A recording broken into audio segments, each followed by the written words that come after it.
Trust is not usually destroyed by the biggest lie. That is one of the harder truths I've learned. People like to imagine betrayal as a sharp event because sharp events are easier to narrate. They give you a scene, a sentence, a villain, a clean point of impact. But real betrayal is usually more intelligent than that. It doesn't begin by asking you to believe something outrageous.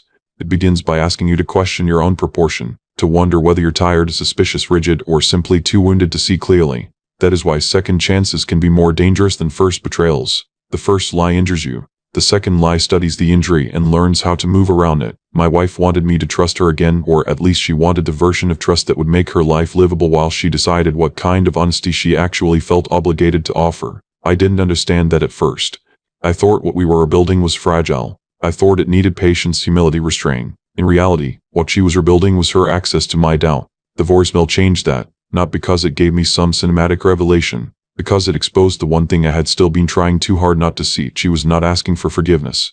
She was asking for operational cover dressed up as reconciliation. My name is Eric. I was 44 when my marriage ended for real, though if I'm being precise, the legal part came long after the emotional clarity. I live outside Boston, and at the time this happened I worked in risk oversight for a medical device manufacturer. My work has always involved patents, vulnerabilities, internal controls, the quiet art of noticing what systems fail to catch until the failure becomes expensive. I have spent my life professionally around people who talk too confidently about outcomes they have not really earned yet. You would think that would have made me harder to deceive at home. It didn't. Or maybe it did, and I simply spent too long refusing to apply the same standard to my marriage that I would have demanded from any other structure I was responsible for protecting. My wife, Rachel, was different from me in ways that had once felt balancing. She worked in alumni relations for a private university, which meant events, donor dinners, polished communication, endless emotional translation for people with more money than clarity. She was elegant in the kind of way people call natural because they don't see the work behind it. She knew how to make people feel chosen.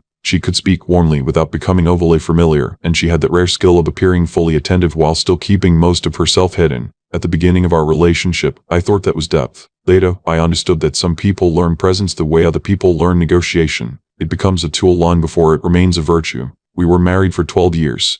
We had one son, Noah, who was 9 when all of this came apart. That mattered because children change the moral geometry of a marriage. They don't always make people better, despite what sentimental people like to say, but they do make dishonesty heavier. Every adult lie acquires another shadow when a child is forced to live inside its atmosphere. For years, ours looked like a stable life from the outside. Good house, good schools, good routines, Friday pizza, Sunday errands, late summer weekends, and main if schedules allowed. We had the kind of practical intimacy long relationships build, preferred groceries, repeated jokes, known silences, the ordinary architecture that makes strangers assume permanence. I don't deny any of that was real. It was. That is what makes betrayal worth telling honestly. If everything before it had been false, the grief would be simpler. It is the coexistence of real tenderness and real deception that does the most damage. If I'm honest, my blind spot was not love. It was fairness. I had too much confidence in my own willingness to be reasonable. I prided myself on not becoming reactive, not turning every uneasy feeling into a courtroom. I believed that restraint was part of what made me a decent husband and a decent father. Sometimes it was. Sometimes it simply made me easier to manage. Rachel understood that before I did. She knew I hated unnecessary conflict. She knew I would rather examine myself than accuse someone else prematurely. That is an admirable trait in a healthy relationship. In an unhealthy one, it becomes scaffolding for someone else's dishonesty. The first betrayal had happened nearly a year before the voicemail. That part matters because this was not a story about discovering infidelity from a standing start. This was a story about what happened after. I had already uncovered an emotional affair, though calling it merely emotional would be too kind to what it had done to the marriage. The man's name was Simon. He was a donor liaison, recently divorced, self-serious in the way certain men become after they confuse woundedness with depth. I found out about him through a chain of messages Rachel had left open on a laptop during a conference weekend. There were no explicit photos, no ridiculous declarations, just that particular kind of intimacy adults tell themselves is not really an affair because it still lives mostly in language. Neat, confession, private emotional dependency, remarks about me that were not cruel in a loud way but worse in a quieter one because they showed she had already begun turning our marriage into a structure she discussed rather than inhabited. When I confronted her then she cried. She admitted more than I expected, denied more than I could prove, and said all the usual things people say when they want repentance to function as damage control. She said she had felt lonely. She said she had lost herself. She said nothing physical had happened. That may or may not have been true. By then, I had already learned one of the ugliest lessons about betrayal. Once a person has taught themselves to compartmentalize, the distinction between emotional and physical often matters more to them than to the one being betrayed. I nearly left then. I should probably say that plainly. A cleaner man would have. or maybe just a less frightened one. But Noah was 9 and Rachel seemed shattered, and I was still attached to the old belief that marriage deserves every possible honest attempt before it is dismantled. So we tried. Counseling, boundaries, transparency, shared calendars, voluntary location sharing, open phone access. The whole exhausted architecture of attempted repair. For a while, it even looked like progress.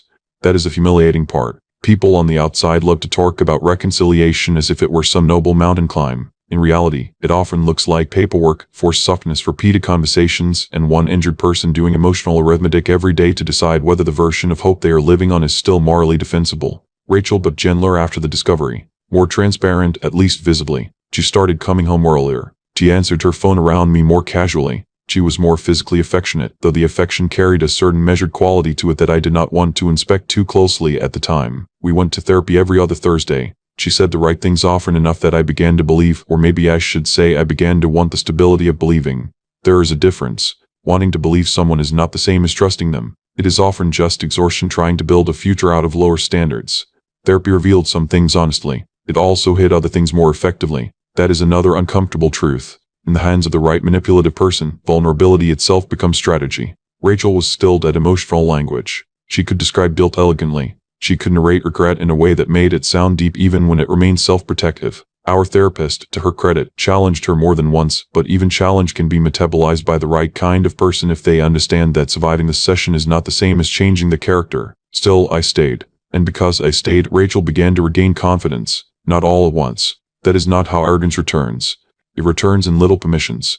A delayed answer. A softened half-truth. A boundary treated like inconvenience instead of repair. I noticed her phone drifting closer to her again. Not hidden exactly, but no longer as visibly open as before. I noticed that the location sharing was still on, yet she stopped mentioning where she'd been unless I asked. I noticed that some nights she came home with the polished fatigue of someone who had already spent her real emotional energy elsewhere. I brought it up gently one evening. Noah was asleep. She was folding laundry in the den while half watching television. You fell further away again, I said. She didn't look up immediately. In what way? In the same way I had to feel too clearly before. That made her pause. Then came the expression I had seen more than once by then, the patient frustration of a person who feels that past behavior is being used unfairly against the present comfort. Eric, she said, I can't keep living under suspicion forever. I'm not asking for forever. I'm asking whether something shifted. She folded a shirt more sharply than necessary and said, maybe not everything is a sign. That sentence was important because it revealed the new structure of her argument. Before she had wanted forgiveness. Now she wanted relief from accountability. Those are not the same thing. One still respects the wound. The other resents it. I let it go that night because I did not yet have the strength to admit what my body had already begun to understand. Trust had not returned. It had merely become less noisy. That is not healing. That is sedation. The red flags remained small enough to defend individually. A late dawn at dinner. A phone call taken in the car. A Saturday committee breakfast that ran into early afternoon. A work retreat she had once insisted I join her for, now described as spouse-free because everyone needed to keep it simple this year. I noticed them. I said less than I should have. That is one of the cruelties of attempted reconciliation. Once you've already been the betrayed person, you become deeply aware that further suspicion can make you look obsessive, fragile, or trapped in the past. Manipulative people understand that. They know the first betrayal changes the emotional rules in their favor if they can keep sounding weary enough about your caution. The voicemail arrived on a Wednesday. I was driving back from Worcester after a supply review and had my phone connected through the car. Rachel and I shared a family account for our phone plan, mostly for convenience. I had opened the call history that morning to check whether Noah's watch line had synced properly after a software issue. One unfamiliar number had repeated 3 times over the past week on Rachel's line. I didn't like that. I didn't like how much I cared that I didn't like it. That's the effect dishonesty has on a decent person. It makes your own vigilance feel degrading. I told myself I would leave it alone unless there was one more sign. That was a bargain I made with my own pride. When my drive ended, I was sitting in the parking lot outside the house for a moment, engine still running, when a transcription notification appeared on the account dashboard. Shared voicemail. Rachel's line. The number I had noticed. The system sometimes auto-saved voicemail text when storage synced. I should tell you I did not open it instantly. I stared at the notification and felt the old conflict return in full force, the one between dignity and evidence, between respecting privacy and refusing to protect a lie with my own manners. Then I opened it. The message was short. A man's voice. Calm, familiar enough in its confidence that I instantly disliked him. It said, okay, it's Mark. Just wanted to make sure we're still okay for Friday. And don't worry, I won't leave anything in the car this time. Also, I know you said Eric is trying to trust you again, so I'll keep things cleaner. Call me when you can. That was it. No romance. No poetry. No cinematic confession, just practical contempt. That is what made it worse. It meant the betrayal had already moved beyond excitement into management. This man knew about me, knew about the previous affair, knew about the reconciliation, and was still calm enough to joke about operational caution. I sat in that parked car for almost 20 minutes doing nothing. Not because I was stunned, because I was no longer confused. The difference mattered. The voicemail did not shatter me. It organized me. The issue was no longer whether Rachel had relapsed into dishonesty. The issue was that she had used my attempt at trust as a logistical factor in managing another mine. She wanted me to trust her again because trust gave her room, not because truth mattered more to her than comfort. I walked into the house and said nothing. She was in the kitchen helping Noah glue together a school project. She looked up, smiled, and asked how Worcester had gone. I smiled back and said, "Lawn." Then I kissed Noah's head, asked about his volcano model, and ate dinner like a man who had finally stopped waiting for honesty to save him. That was a silent response, and it matters more than any later confrontation. I did not confront her because confrontation would have benefited her immediately. It would have given her time to cry, confess selectively, reframe, promise, collapse. I no longer wanted her emotional performance. I wanted sequence. I wanted my decisions to stop depending on her words. The next morning I met with Rebecca again. She listened to the voicemail, read the transcript, and asked, "Are you finished?" "Yes." "Were you prepared to act like it?" That question was brutal in its simplicity, which is probably why I needed it. "Yes," I said.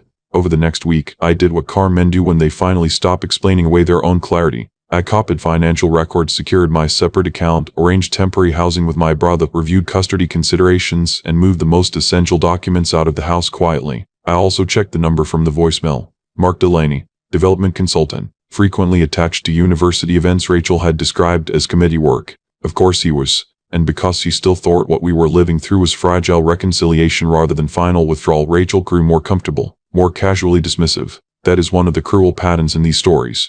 Once a manipulative person believes they have survived the worst consequence, they often become less careful, not more. They begin to resent the accountability they once begged for. One evening she came home late and found me making Noah's lunch for the next day. "You've been very quiet lately," she said.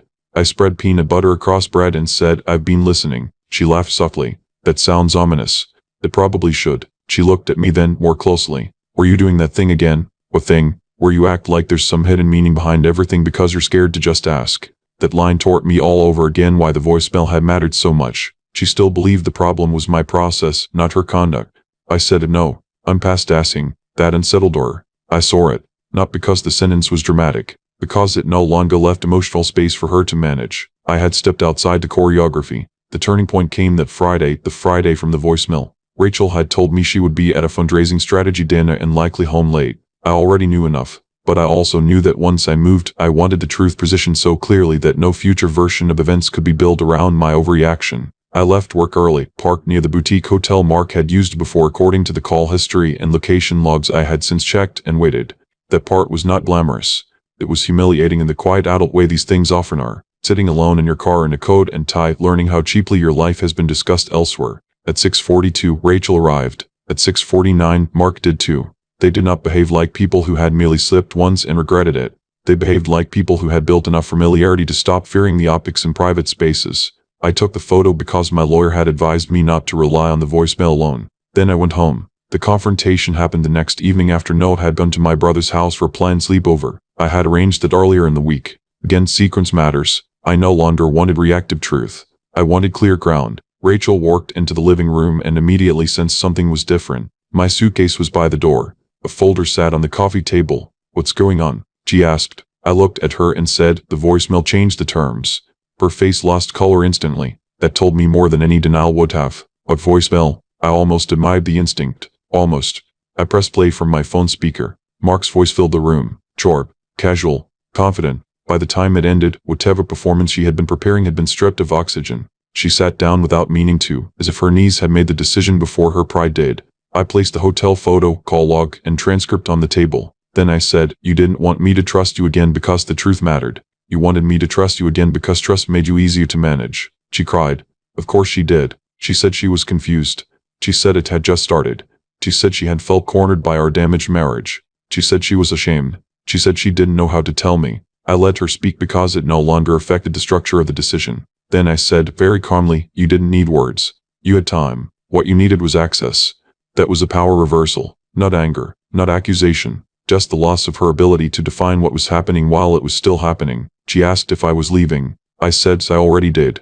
This is just the visible part. That line mattered because it was true. Emotionally, morally, structurally, I had already stepped outside the marriage by the time she sat in front of me trying to retrofit remorse onto management. I moved out that night. The divorce was not dramatic. Painful, yes. Exhausting. Full of custody calendars, appraisals, weekend exchanges, and the strange bureaucratic sadness of translating a collapsed private life into legal language. Rachel wrote long emails in the months after. Some were thoughtful. Some were self-examining. Some were likely sincere. She wrote about shame, loneliness, how much she had confused attention with rescue, and how frightened she had been of losing the image of herself as a good person. That part, I think, was true. Many betrayals are not built only on desire. They are built on vanity, the need to keep seeing oneself as decent while behaving in ways that are anything but. If people ask what hurt most, it wasn't the existence of Mark. It wasn't the photo outside the hotel. It wasn't even the second affair after the first one had supposedly told us both what collapse looked like. What hurt most was a voicemail. Because it revealed the architecture. It proved that my attempt at trust had been incorporated into the planning as a practical detail. That is what changed everything. Not just the fact of betrayal, but the contempt required to treat my decency as a logistical obstacle instead of a gift. I understand trust differently now. People talk about trust as though it is a moral virtue independent of context. It isn't. Trust is only beautiful when it is respected. In the wrong hands, it becomes a hiding place. I also understand silence differently. Before all this, I used silence to avoid conflict. Then, for a while, I used it to preserve hope. By the end, I used it to prepare clarity. Same behavior. Entirely different spine. About a year later, Noah asked me one night, as I was sitting on the edge of his bed after a long school week, how do you know when someone really means sorry? I thought about it for a while before answering. Then I said, when it costs them something before they know whether it will help. He nodded like that made sense, then asked if we could get pancakes the next morning. We did. That's the thing about collapse. The world does not end in the way stories pretend it does. A child still needs breakfast. Bills still arrive. The trash still goes out. You still become a person again by doing ordinary things with more honesty than before. So if there is a message here, it is not that second chances are foolish or that people never change. People do change. Some even change for the better. But never confuse someone wanting relief from scrutiny with someone wanting to live truthfully. Those are different desires. And never let another person use your maturity as cover for their convenience.